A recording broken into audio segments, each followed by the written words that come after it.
In this video, you'll learn how to apply a few creative effects to your image.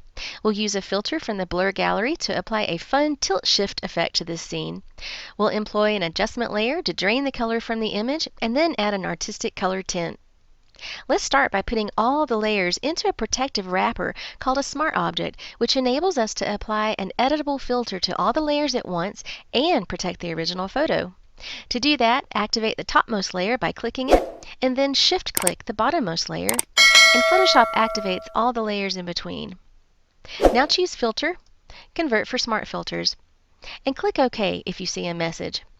Photoshop tucks the layer content into the protective wrapper of a smart object, so the filter you're about to run happens to the wrapper instead of what's inside.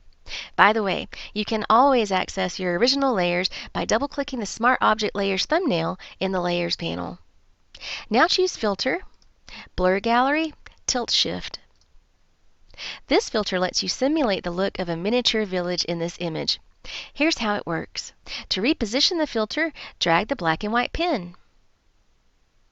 To control blur strength, use the blur slider in the Tilt Shift panel on the right side of your screen. Drag right to increase the amount of blur, or drag left to decrease it. To control the size of the in-focus area, drag one of the solid lines up or down. To control the size of the blurry areas, drag one of the dashed lines up or down. To rotate the focus area, drag one of the white circles atop the solid line in a circular motion. When you're finished, click OK in the options bar at the top of your screen and Photoshop applies the filter. To experiment with different filter settings, double-click the filter's name in the Layers panel to reopen it.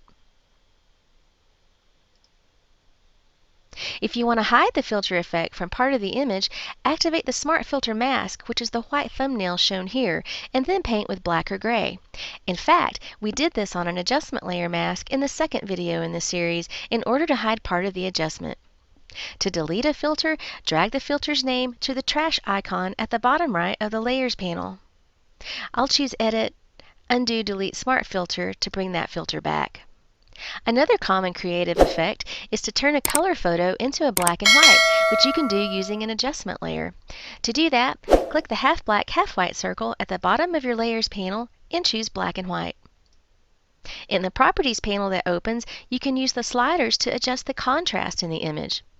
For example, to darken the reds in the image, drag the red slider to the left. To lighten the reds instead, drag the slider to the right.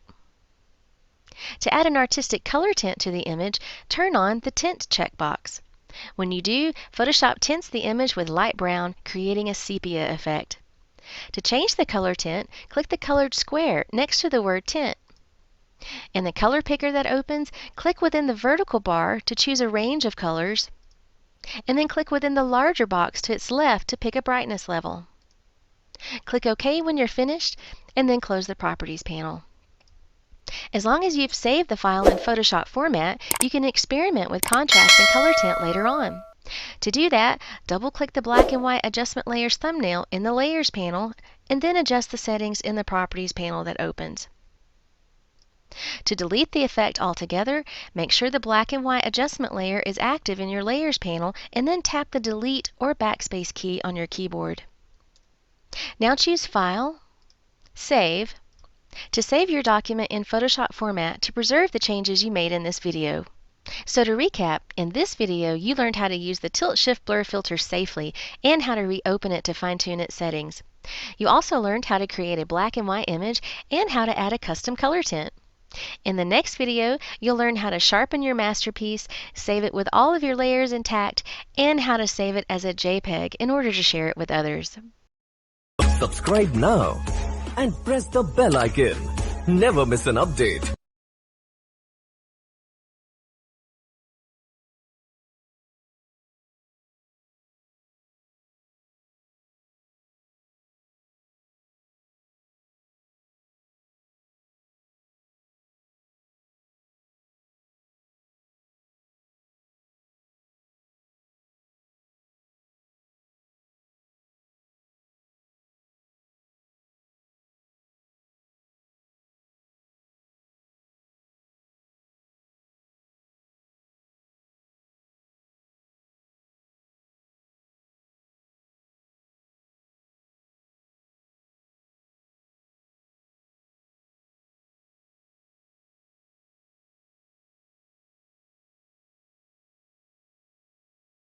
Subscribe now and press the bell icon. Never miss an update.